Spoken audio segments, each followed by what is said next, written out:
abrir essa mesa, né? Ótimo.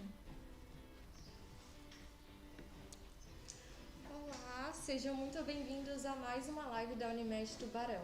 Eu me chamo Isadora e sou estudante de Psicologia. Hoje o tema é relacionado ao Setembro Amarelo.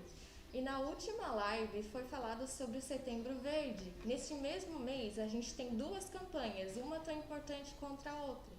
E neste mês temos então o Setembro Amarelo, o mês de prevenção ao suicídio. É um assunto bem delicado de ser comentado, mas é importante de ser ainda conversado para conscientizar as pessoas e descobrir possibilidades de prevenção.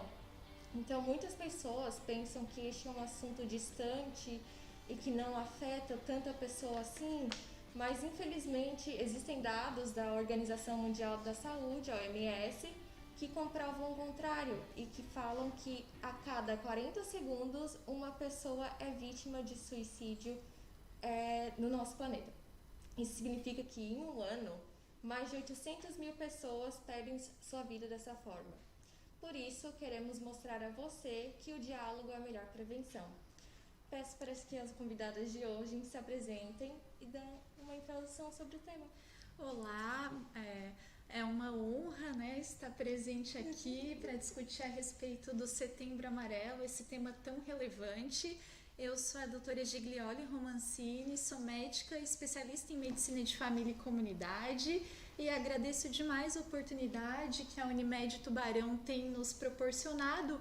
Afinal de contas, esse tema se torna ainda mais relevante em termos de pandemia, né? Então, a pandemia em si tem causado muito sofrimento emocional e levado muitas pessoas à depressão e até mesmo à ideação suicida. Eu me chamo Cleusa Brígido das Neves e sou psicóloga e trabalho aqui na Unimed e eu trabalho muito, né, com depressão, com ansiedade, sou especialista em traumas, trabalho com gerenciamento de estresse e estamos aqui hoje para falar sobre o Setembro Amarelo e para ver formas, maneiras, né, de estar prevenindo essa questão, essa problemática na sociedade, né? E ver como a gente pode melhorar então a nossa qualidade de vida trabalhando nessa prevenção, né? Sim. Já querem começar com uma pergunta? Pode ser, então, sim. Tá. Para a psicóloga Cleusa, os estereótipos atribuídos a pessoas que sofrem com depressão são reais? Pessoas tristes, sozinhas, pessimistas? Sim, em partes, né? Porque nem toda tristeza vai levar a pensamentos suicidas, né? E consequentemente ao suicídio. Porém, uma ideia persistente, a gente tem que estar atento, né? E muitas vezes ali uma pessoa mais sozinha, muitas vezes a pessoa ela tem um jeito, uma personalidade um pouco mais tímida, né? Ela é um pouco mais, ela gosta, ela tem esse jeito de ser, né? De não se relacionar muito. Isso não quer dizer que necessariamente que ela é depressiva, que vai chegar a um suicídio, né? Agora, um pensamento ruim, persistente, uma tristeza quando ela persiste e dependendo do grau, sim, precisa ser olhada com carinho, né? E a gente vai estar aqui falando ao longo dessa live, né? Precisa de atenção. Eu acho super válido a gente falar que o suicídio ela é uma decisão definitiva por uma questão muitas vezes temporária. Sim. E a pessoa que de fato às vezes está pensando no suicídio, existe uma ambivalência, né? Muitas vezes ela não quer tirar a própria vida, mas ela quer acabar com o sofrimento. Isso. E a forma que ela encontra para isso, né? Uma resposta assim tão definitiva por uma questão que muitas vezes é temporária. E como a psicóloga Cleusa falou, então nem sempre a pessoa que está triste é aquela que está pensando em suicídio. Às vezes uma pessoa que aparentemente nós não vemos nenhum tipo de problema, a pessoa está sorrindo, está bem aparentemente, mas está com um sofrimento existencial muito importante. Então acho super importante a gente falar a respeito dos sinais de alerta, né? Sim. Então uma pessoa que tem ficado mais isolada, né? Uma pessoa que tem oscilado muito o humor, tem tido uma mudança importante de comportamento, ou mesmo uma pessoa que tem se descuidado com relação à aparência, ao autocuidado, não quer mais pentear o cabelo, às vezes não quer fazer higiene básica, uma pessoa que muitas vezes tem tratado de assuntos pendentes, está ali articulando fazer testamento, pagar dívidas. E às vezes também uma pessoa que começa a comunicar às pessoas próximas de que não quer mais viver, de que vai dar cabo à vida. Então estes são sinais de alarme, de fato, que nos fazem questionar essa ideação, né? Isso. E quando você fala que aquilo é a solução que ele encontrou para aquele problema, né? Então, no meu trabalho, eu encontro muito, eu percebo muito, né? Essa dificuldade da pessoa em pensar em possibilidades de resolver, encontrar saídas. Então, eu fico muito atenta no meu trabalho, eu fico muito atenta quando a pessoa chega com uma queixa e ela não vê saída. Uma desesperança. Uma desesperança. E ela não encontra nem cognitivamente. O que eu vou fazer? Não tem saída. Eu não consigo pensar em possibilidades, alternativas. Então, é muito comum eu fazer esse esqueminha assim para as pessoas, né? Pense em possibilidades, pense em alternativas. Né? Às vezes eu brinco, gente, alternativa A, temos alternativa A, B, vamos pensar junto. Porque a pessoa que ela está envolvida, que ela está num episódio depressivo, ela está com o cognitivo, o pensamento dela é muito, como é que eu vou dizer? Identificado, isso, né? E para todo mundo entender, ela está com o pensamento muito travado. É como se ele travasse ali, não tem saída. E a saída é aquele pensamento ruim lá. É como, sabe, uma coisa que travou ali. Travou. O burrinho que empacou ali. Então, muitas vezes, o profissional, um amigo, mostra. Não, mas você pode fazer isso, pode fazer aquilo, tem aquilo. Dá alternativas, né? E mesmo assim ainda é difícil. Muitas vezes tem que voltar ali, tem que insistir. Que coisa chata, eu tenho que ficar falando, ele não quer saber de ajuda. Não, mas tenta. Vai com carinho, vai com atenção, vai com jeitinho, acaba entrando. O apoio da família é essencial nesse momento, né? Essencial também. Quando você falou sobre tristeza no começo, me fez pensar que, assim, tristeza é uma emoção normal, assim, a gente passa por dias tristes. Agora, sobre depressão, é interessante a gente acompanhar a frequência, né, que isso está sendo estabelecido. Porque daí sim eu acho que pode ser a persistência do sintoma, o impacto, né, nas atividades do dia a dia. Como isso pode atrapalhar a rotina da pessoa. Lógico. Pode ser bastante impactante para ela deixar de fazer até coisas que teria prazer, né? Sem dúvida. E então essa tristeza, para a gente dizer que é uma depressão, vai precisar desse tempo, né? Estar há um tempo já. E também é muito comum, eu percebo muito, né? Aquele sintoma da falta de energia. É aquela pessoa que chega se arrastando. Ai, eu não tenho vontade, eu não tenho força. Ai, eu não tenho vontade de sair da cama de manhã. Exato. E eu venho me arrastando. Às vezes está há quanto tempo se arrastando? Assim, a pessoa, eu já escutei, né? Assim, eu saio da cama para vir trabalhar. E parece que veio só o meu espírito, o meu corpo já ficou lá, que nem conseguiu sair. Então, eu estou há quanto tempo nesse... Essa falta de motivação, de prazer, nos chama muito a atenção. Então, é aquela coisa de... Agora, com a pandemia também, que nós estamos mais isolados, tem alguns pacientes no consultório que dizem... Não, esse isolamento para mim tem sido a melhor coisa do mundo, porque aí eu não preciso interagir com as outras pessoas, eu fico na minha e tá tudo bem, e ninguém nota que tá tudo bem se eu falar que eu não vou em tal lugar, né? Mas isso nos preocupa, nos acende o sinal de alerta no consultório. Sim.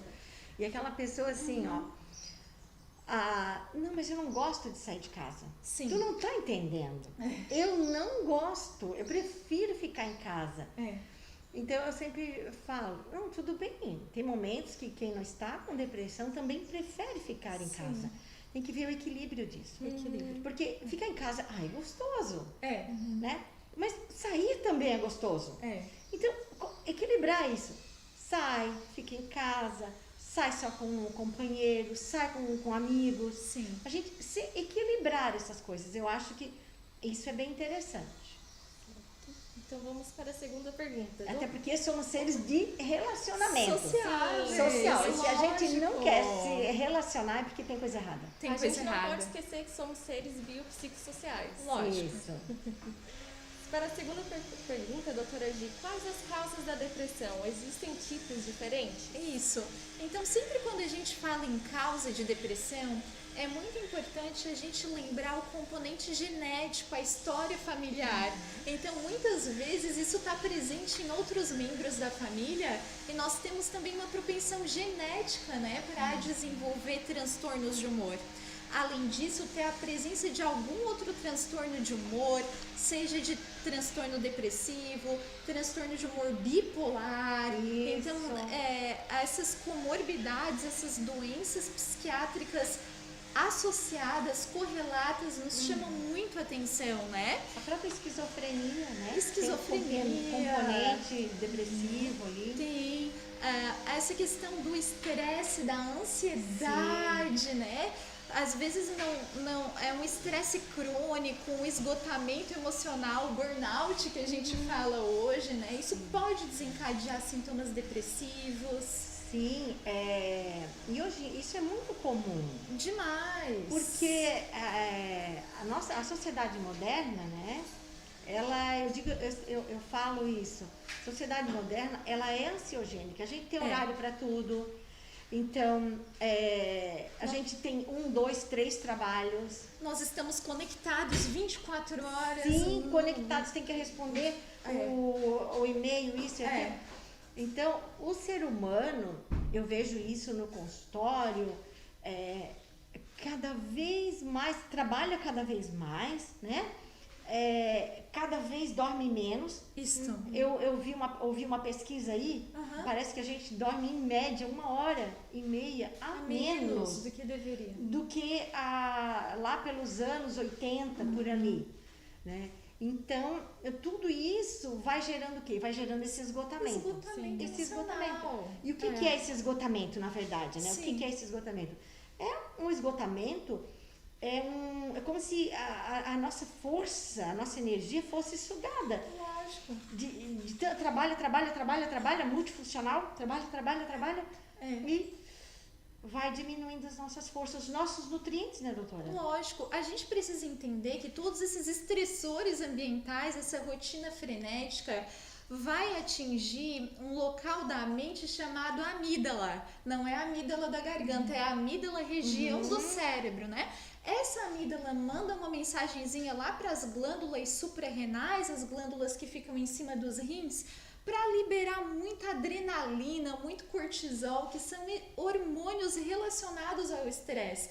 É como se fosse uma resposta primitiva do nosso organismo de que nós ainda precisamos lutar, fugir. Então, a gente começa a ficar permanentemente com aquela sensação de boca seca, sudorese, tremor, palpitação, taquicardia, abafamento no peito, falta de ar. Todos esses são sintomas fisiológicos mesmo, é o nosso corpo respondendo. Vai esgotando. Porque lá nas cavernas, né, então lá nas cavernas, esse sistema, ele era ativado pontualmente. Lógico. Quando surgia ali um perigo, um leão, um elefante. E nos dias atuais, esse sistema, ele fica ativado o tempo todo. É no trânsito, né? Uma coisa que tem, assim, aparecido muito no consultório, também. Dívidas, dificuldades financeiras. Demais. O salário não chega mais até o final do mês. Então aquilo vai roubar. E aí isso faz esse sistema da liberação do cortisol pelas suprarrenais, faz isso ficar liberando o tempo todo. Demais. Que é para suportar essa sobrecarga. E aí a gente não fica atento a esses sinais, muitas vezes, acha, não, eu tô sentindo uma coisa que eu acho que é normal. Eu tô com uma dor de cabeça. Parece que não passa. É normal. Eu tô com uma inflamação aqui na região. Uma dor no estômago, isso. Umas complicações na região aqui feminina, né, mulher? Mas é normal. Uma perda de prazer, até mesmo com relação à libido, né? A parte sexual, também o sono, acordando no meio da noite, Cleusa. Porque como é gradativo, a cada dia tá um pouquinho pior. A cada dia um pouquinho pior. A pessoa não se dá conta do quanto isso já evoluiu pro pior. Exato. Porque foi gradativo. Quando se deu conta, aí vem aquela coisa, né? Mas não dava sinais. Né? A gente Como que foi do nada? Não foi do nada. O corpo já estava chamando a atenção há muito tempo. Nossa, eu não sabia que eu estava tão mal assim, eu não tinha me dado conta. Precisou acontecer algo em mim, fazer eu parar, para eu me dar conta. Meu Deus, como eu estava. E além, Cleusa, só puxando esse gancho desse estresse crônico, então história familiar que nós estávamos falando, a presença de outras doenças psiquiátricas, eu acho super importante a gente falar também com relação ao uso nocivo, uso abusivo do álcool e de outras substâncias. Gente, esse é um aspecto extremamente negligenciado, mas a pessoa em sofrimento mental pode descontar na bebida. Na comida também. Existem algumas casuísticas, alguns estudos que demonstram que 12% da população tem problemas relacionados ao álcool, bebem mal, tem muito prejuízo com relação à sua vida, brigas, acidentes, conflitos familiares, perda de emprego por conta do uso abusivo do álcool. E nós temos visto no meio dessa pandemia pessoas abusando do álcool. Sim, estão mais em casa, né? E isso também é gradual. Sim. Porque começa assim, a gente toma cerveja na sexta, sábado e domingo. Daqui a pouco, vamos tomar na quarta também. Exato. Sabe, daqui a pouco... Um golinho todo dia quando chega em casa. Sempre uma latinha, né? E aí quando vê, tá tomando 4, 5 latinhas todos os dias. Né? E aí, então a coisa... Essa problemática toda, ela pode ser descontada, né? No álcool, na droga, na comida, nas compras. Nas compras, compulsão. Sim, né? aí gera aquele outro problema. Eu estou endividado. Eu tô endividado e como é que eu faço para pagar? Mas olha, eu comprei um monte de coisa que não é desnecessária. Exato. Para preencher um vazio ali, alguma coisa que estava faltando, que estava em desarmonia. E por fim, as causas hormonais, né? Às vezes transtornos da tireoide, né? Ou mesmo um transtorno dismórfico corporal, ou menstrual, ou relacionado ao pós-parto. Então também existem causas biológicas, né? Causas relacionadas ao funcionamento do organismo que podem nos levar a todos esses transtornos de ansiedade, de depressão. Então é importante a gente investigar a causa, né, Cleusa?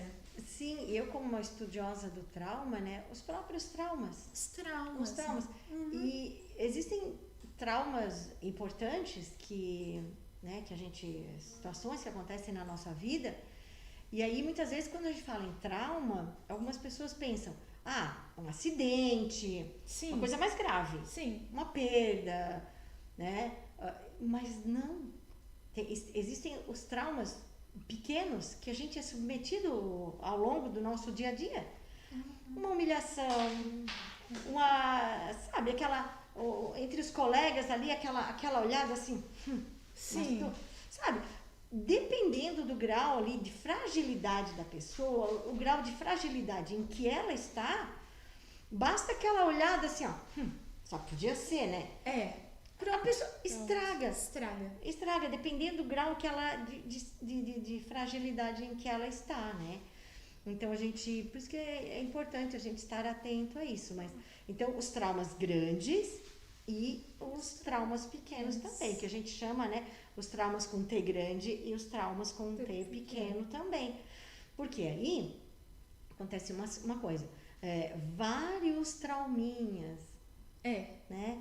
Vários traumas, não desses grandes, sei lá, um assalto, acidente, mas várias situaçõezinhas no trabalho, na família, e vai juntando, acumula, é somatório. Sim. E quando viu, vários pequenininhos formam um grande. Grandão. Deus, eu vou resgatar aquilo que você falou sobre a pessoa não se dar conta. Às vezes não se dá conta, mas também ou se dá e não dá a devida atenção. Então, o corpo manifesta, o corpo fala. A gente vai, como é que eu poderia dizer, engolindo o sapo, e o corpo não vai suprindo aquilo, não vai aguentando. Então, a pessoa vai mostrando de outra maneira aqueles sintomas. Sim. Infelizmente, até que chega uma hora que ele faz uma doença mais importante, você falando de corpo, ele faz uma coisa mais importante e aí tu tens que olhar, né? Mas mesmo assim, às vezes vai lá, só toma o remédio e trata e não vê as causas emocionais. Gente, a raiz do problema. Agora vocês citaram algo muito presente no consultório médico, que é essa questão das doenças somáticas. Então, a pessoa que não para de sentir dor de cabeça, é a dor no estômago, é a insônia, é a sensação de abafamento, de aperto no peito, parece que vai infartar, ou às vezes são queixas sem uma causa médica explicável. Por exemplo, vem a moça ali, doutora, sinto uma dor aqui que vem do peito, sobe para a veia do pescoço, passa pela cabeça e termina no meio das costas. Não existe nenhuma causa médica explicada para isso, mas o corpo tá dando sinais de que tá em sofrimento, né? Então, assim, muitas vezes o paciente também acha interessante a gente puxar um pouquinho da sardinha para a medicina de família, né? Que a gente tenta enxergar a pessoa como um todo mesmo, porque às vezes o paciente pipoca mesmo, vai lá no gastro por conta da dor no estômago, depois vai no neuro para tentar resolver a dor de cabeça, depois vai no reumatologista por conta das dores no corpo que não aliviam. E aí, às vezes, falta daquele olhar atento, né? De olhar para as questões familiares, da comunidade e tentar entender, né? Que tá tudo associado, é um conjunto, né? De causas. E assim, dentro dessa abordagem do trauma, a gente vê que no nosso corpo, estão as memórias de tudo que aconteceu na nossa vida, seja bom ou seja ruim. Então, as situações que acontecem no meu dia a dia, elas ficam como se ficassem no meu corpo.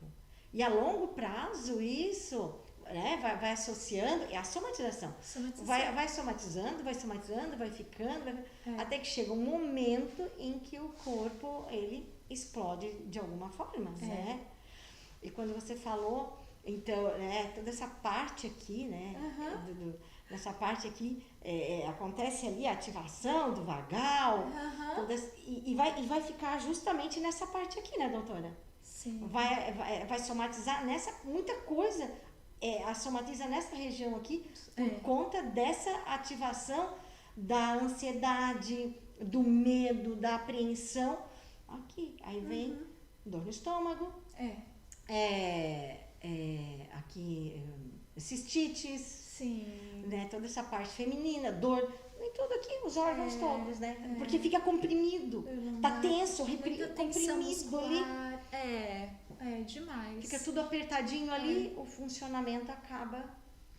Eu acho que aquilo que tu falaste, né? Hoje em dia, a gente não consegue, a resposta primitiva que nós temos, o cérebro não consegue diferenciar se a gente precisa fugir de um tigre ou se de fato é um outro problema qualquer, mas a resposta, a ativação neurohormonal é idêntica. Então, isso causa uma infinidade de doenças somáticas que a gente fala. Doutora G, outra pergunta. O tratamento da depressão sempre é feito com remédios? Em quais casos os remédios podem ser a melhor opção? E há algum caso em que o remédio não seja a melhor escolha? Na verdade, a gente sempre fala que o tratamento de qualquer sofrimento emocional, de qualquer condição, na verdade, não é o único, né? Não é apenas o tratamento farmacológico e, em muitos casos, nem é a nossa primeira opção. Então, é super importante esse olhar interdisciplinar. Então, a Cleusa está aqui para falar a respeito da psicoterapia, da importância, né, de aplicar a psicoterapia. O medicamento é útil em muitas circunstâncias, né? O médico também vai conseguir avaliar isso em conjunto com toda a equipe interdisciplinar, mas em geral não. Em geral envolve psicoterapia, envolve atividade física, envolve exercício de relaxamento, de meditação, de mindfulness, que tanto tem se falado, né? De autocuidado, de autopercepção. E o tratamento farmacológico, os remédios estão sim reservados quando esse sofrimento ele de fato está muito intenso, existe uma ideação suicida muito importante, a gente consegue entrar com medicamento para tirar um pouco desse pensamento persistente, né, dessa fissura, mas é super importante que esse acompanhamento, esse tratamento seja feito sempre em conjunto. Sim, sim.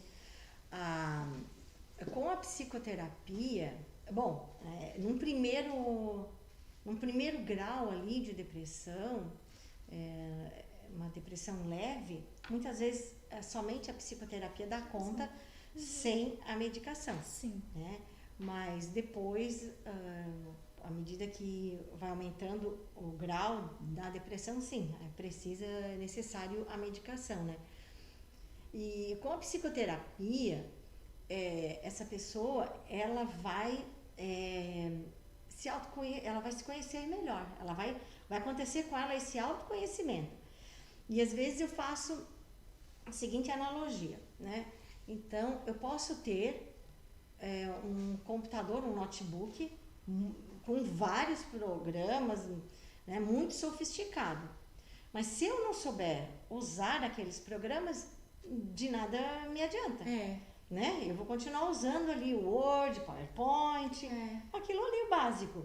E eu vou ter aquela ferramenta maravilhosa sem usar. Então, muitas vezes, fazendo essa analogia com o ser humano, então, muitas vezes eu tenho vários pontos fortes, eu tenho as minhas potencialidades, mas se eu não conheço, eu não usufruo. Eu, numa hora de tristeza, de uma situação difícil, não consigo acessar. Não consigo me apoiar, porque eu me desconheço. Então, na psicoterapia, eu tenho essa oportunidade de promover esse autoconhecimento, descobrir as minhas potencialidades, deixar aflorar, né, as nossas potencialidades, nós mulheres, né? Então, deixar vir a nossa autoestima, a nossa alegria, e aceitar. Uma coisa que eu acho interessante é aceitar a condição.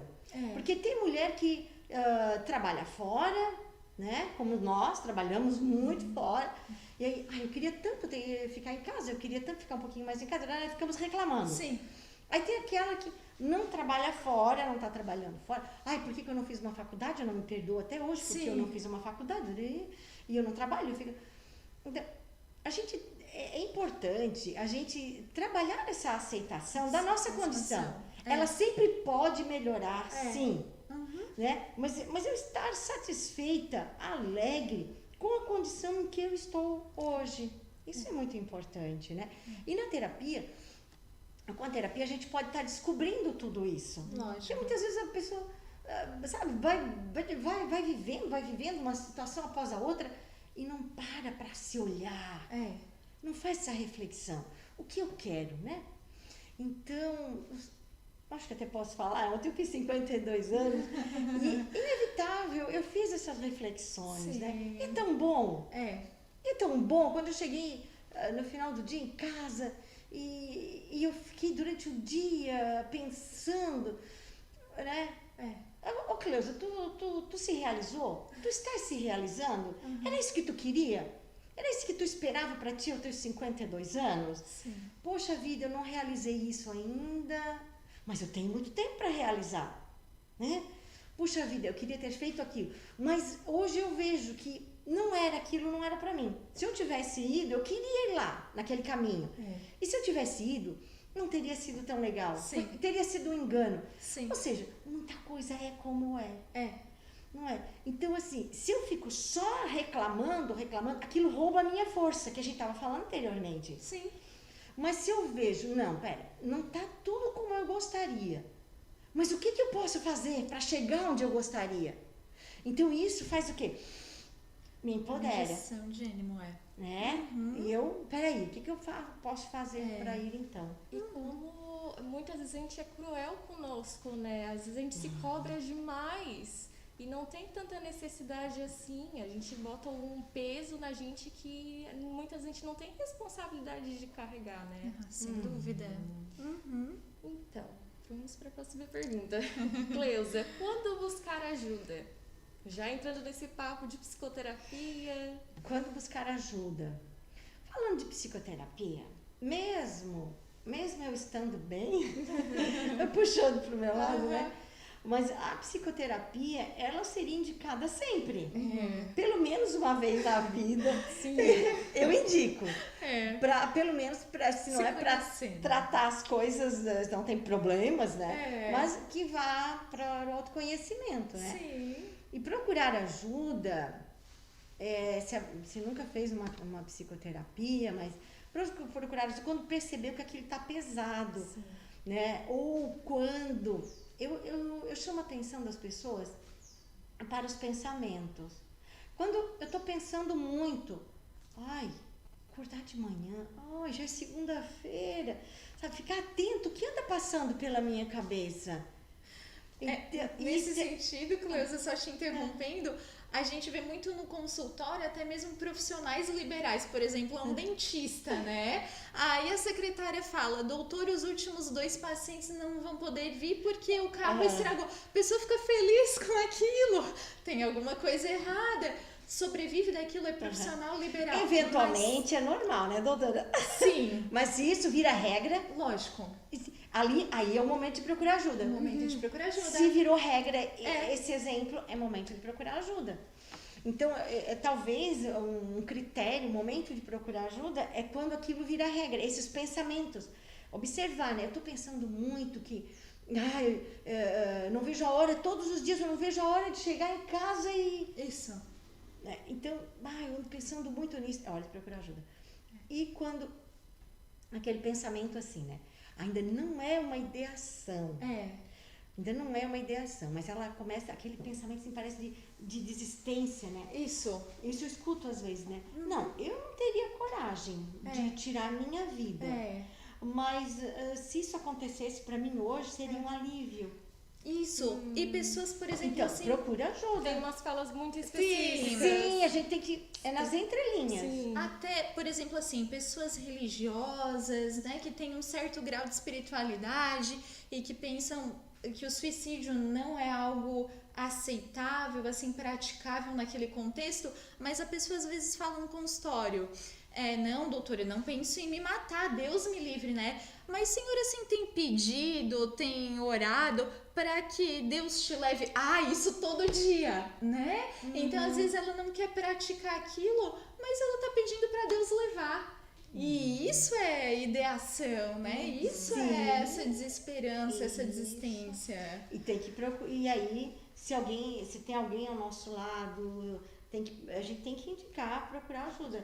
E se é um cliente, no meu caso, eu vou indicar, se não está tomando o remédio, agenda com o psiquiatra, porque precisa de remédio. Precisa procurar ajuda. Outros sintomas que eu vejo muito no consultório a pessoa tá acordando demais no meio da noite, insônia de manutenção, né? Às vezes até consegue pegar no sono, mas no meio da noite acorda sobressaltada, depois tem dificuldade de dormir. Isso nos indica muito que alguma coisa tá estranha. Quer dormir demais o dia inteiro. quer dormir o dia, dorme, até também. não sei como, mas até consegue dormir. E aí chega 8 horas da noite, toma o Rivotril e novamente. De novo. Aí só dorme.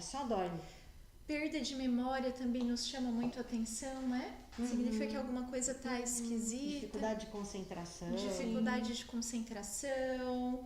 Então, tudo isso nos chama muito a atenção, né? No consultório. Eu iria responder essa pergunta dizendo que a qualquer momento a gente pode buscar ajuda, porque a psicoterapia melhora muitos aspectos nossos.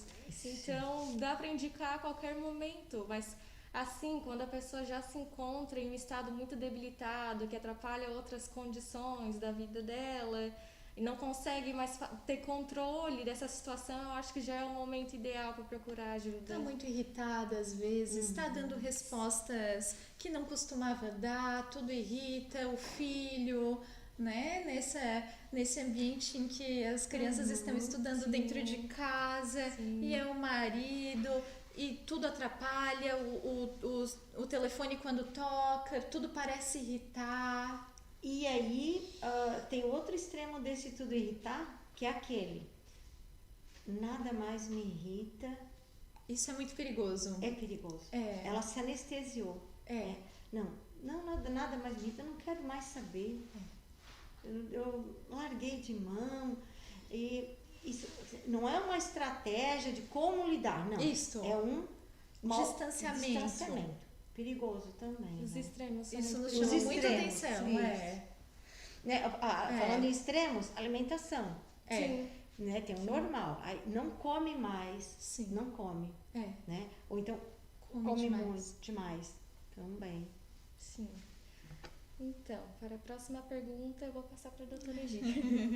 O que a pandemia tem impactado atualmente na vida das pessoas, na saúde mental, e quais as expectativas para o futuro? O que isso pode gerar? Gente, na verdade, nós estamos vivenciando uma situação sem precedentes, né? Se nós lembrarmos em termos de pandemia, a última vez que vivenciamos algo semelhante foi em 1918, por ocasião da gripe espanhola.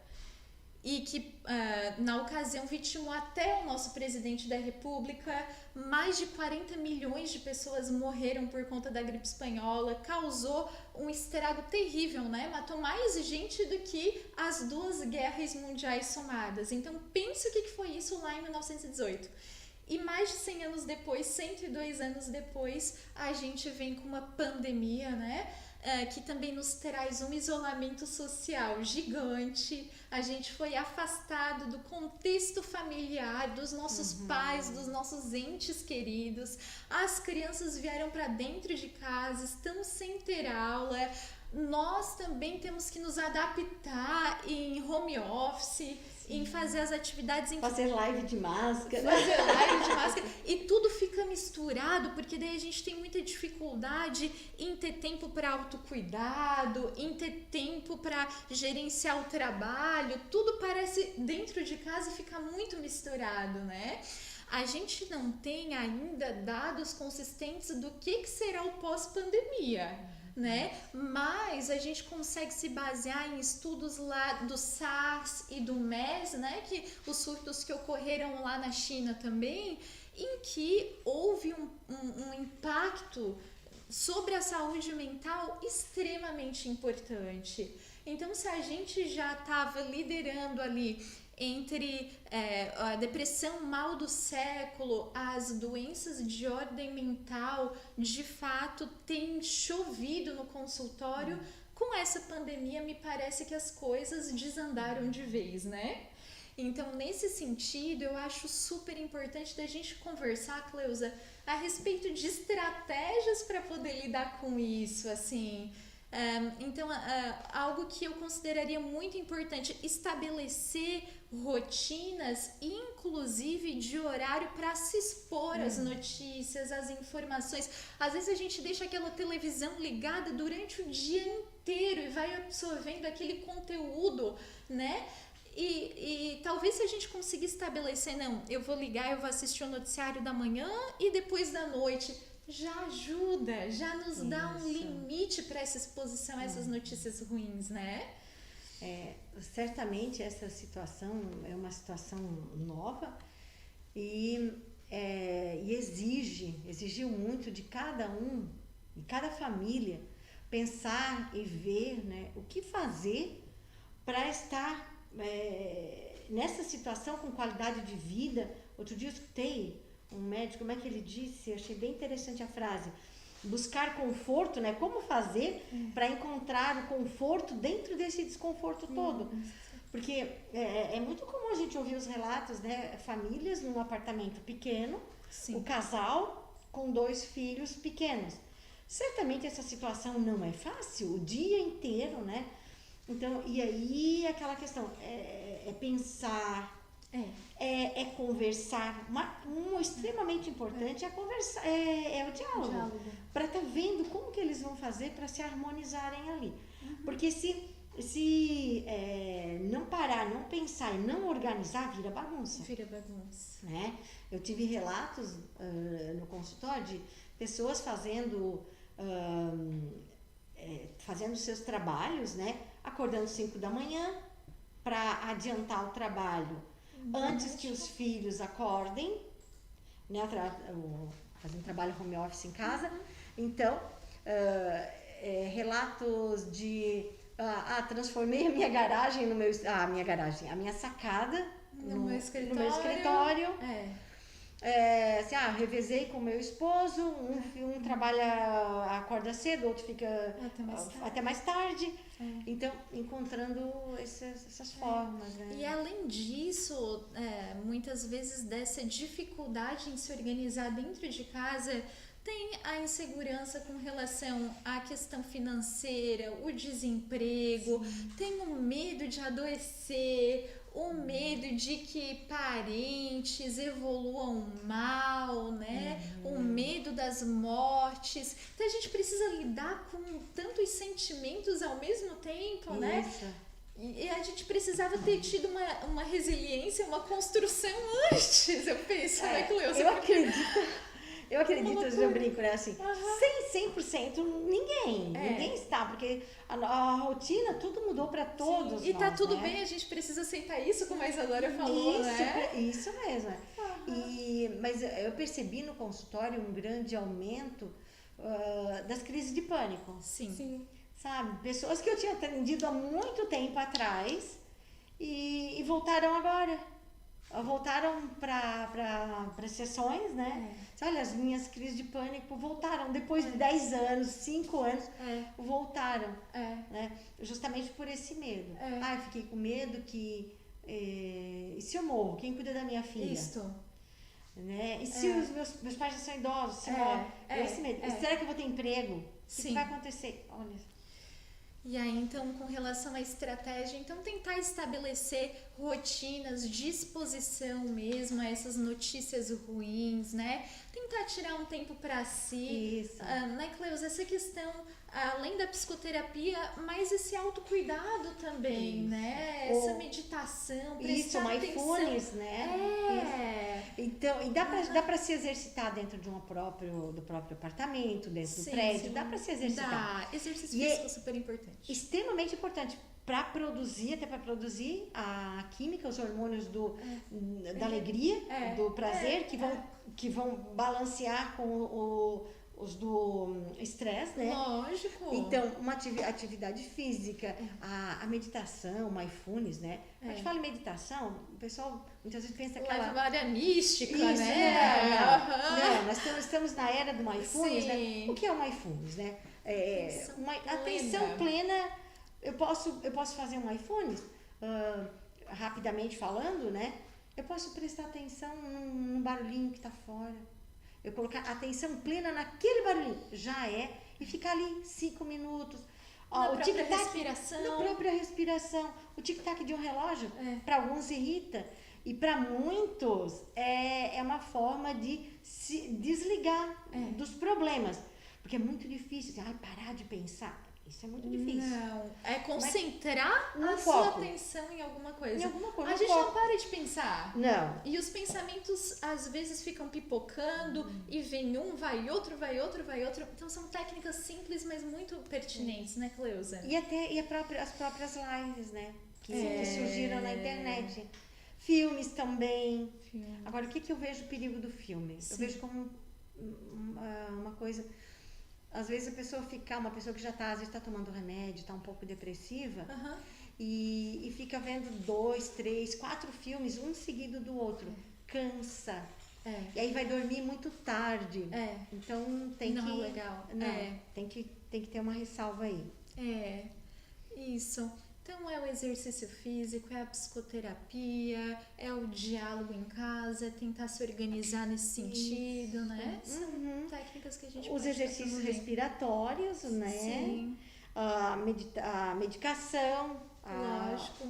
E até eu coloquei aqui uma colinha aqui, suplementação, né, doutora? Sim. De vitaminas, tem que ver isso, né? As vitaminas, os minerais, né? Super importante, assim, a gente também investigar as causas biológicas, às vezes alguma desnutrição, né? A gente pode pensar que é depressão, mas pode não pensar, necessariamente mas pode ter uma causa de fato biológica, né? isso, Então, dosagem de hormônios, ver essa questão de vitaminas, também é importante nesse sentido.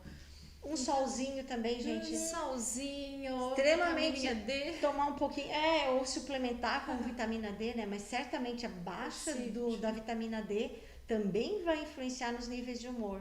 Lógico. Né? Muita água, né? E uma higiene do sono. Pois é, o que é a higiene do sono? Como é que a gente pode fazer a higiene do sono, Cleusa?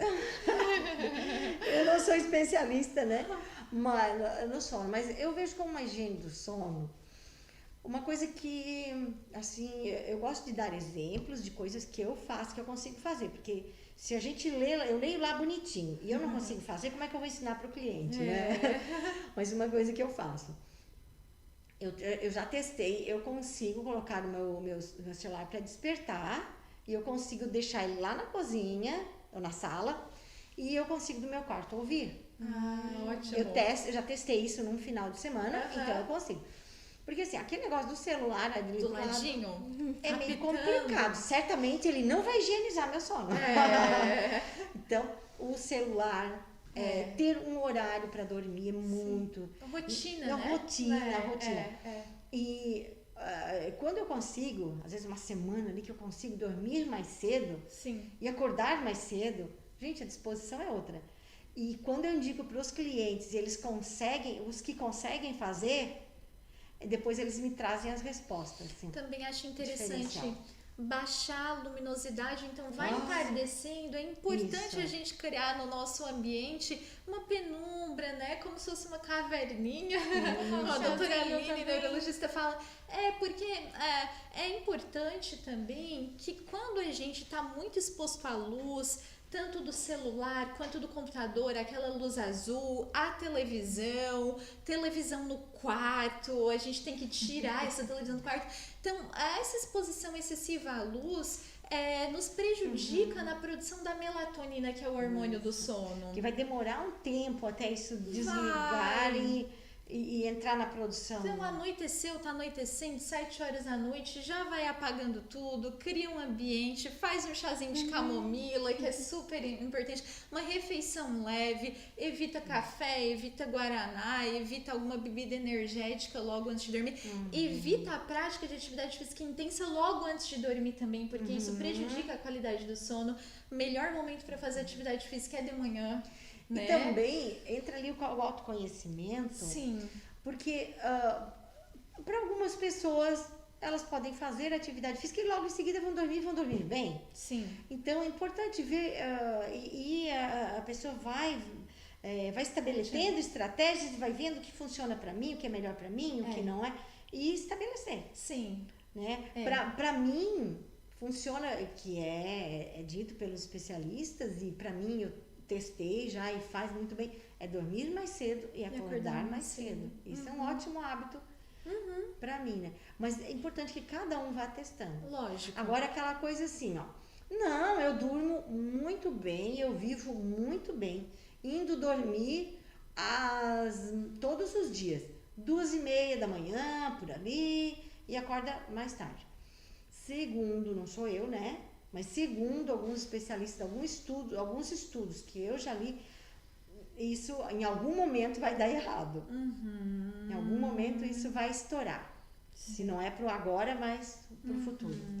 Gente, surgiu mais uma pergunta de quem nos está acompanhando, bem importante. Existe cura real da depressão? Como se a pessoa nunca tivesse passado por isso, ou a pessoa só aprende a lidar com as crises?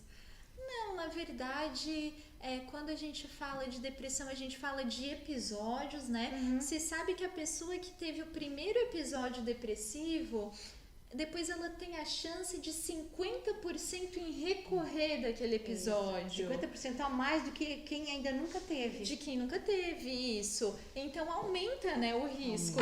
Mas é possível que a pessoa que teve um episódio isolado não apresente mais esse sintoma ao longo da vida, né? Então, a gente fala então em episódios e, assim, claro, se a pessoa tem aquela predisposição genética mesmo, aquele histórico familiar, é importante que ela se atente ainda mais em lidar, em cuidar, né? Para que as coisas não piorem, né?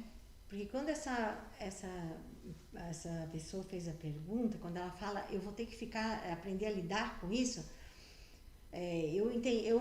me passou a impressão de que é como se ela fosse ficar com aqueles sintomas o resto da vida e tivesse que sempre lidar com aquilo. Não é. O sintoma vai ter a remissão do sintoma, a pessoa vai ficar bem, porém, é importante ficar atenta aos sinais prodrômicos. Exato. Né? Aquele sinal de alerta. Né? Qual é o meu sinal de alerta? Eu já tive um episódio depressivo. Então, qual é o meu sinal de alerta? Sim. Eu já tive experiência, né, de alguém... o meu sinal de alerta são os olhos que começam a tremer. Mioclônia palpebral, né? Isso, para aquela pessoa, sempre que os olhos começam a tremer, opa, é o sinal de alerta. O que eu vou fazer? Eu tenho que voltar para a atividade física, tenho que tirar mais tempo para mim, eu tenho que ver, peraí, o que eu gosto de fazer, o que eu faço que me dá alegria, que me dá prazer, eu vou fazer. Ou seja, endorfinar, né? Ela apareceu o sinal, e aí voltamos no autoconhecimento. Como é que eu vou saber qual é o meu sinal de alerta se eu não paro para me conhecer? Então nem sempre pode ser um episódio isolado, né? Respondendo a pergunta. Sim. Mas é importante ficar se autoconhecer, alerta. Ficar alerta. Ok, então é isso, já estamos chegando no final, infelizmente. Passou muito rápido. Sabemos que esse assunto renderia bastante conversa, porque é um assunto bastante complexo, mas que rende bastante papo.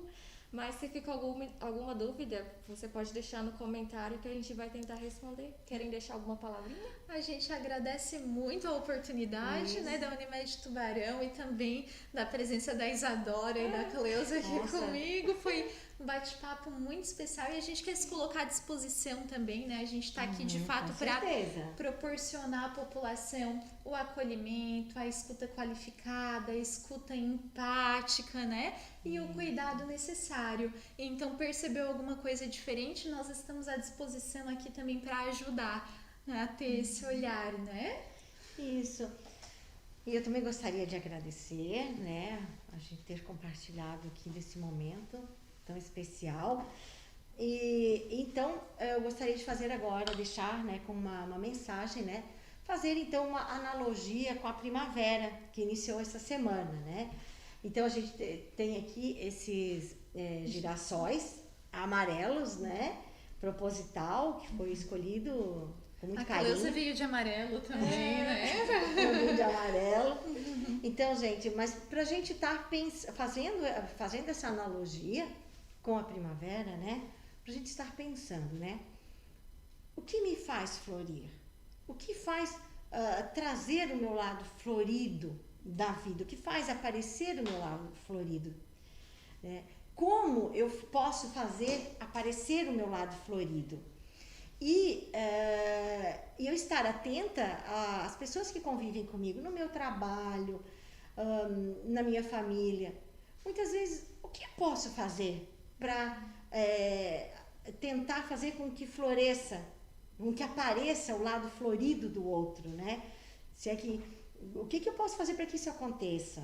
O que eu posso estimular essa pessoa para que ela perceba o seu lado florido? Que todos nós temos, são os nossos recursos. E todos temos esses recursos, que são as coisas que eu faço com alegria, que eu faço com prazer, as coisas que me destacam, porque eu gosto de fazer, porque eu tô ali inteira naquilo, né? Então essa é a mensagem que eu quero deixar. Que todos possamos florescer. Florescer então. com a primavera.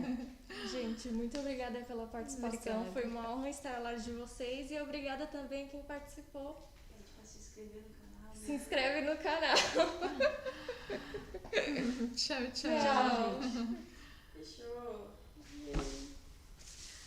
Foi muito legal. Foi. Ai, eu gostei. Eu percebi.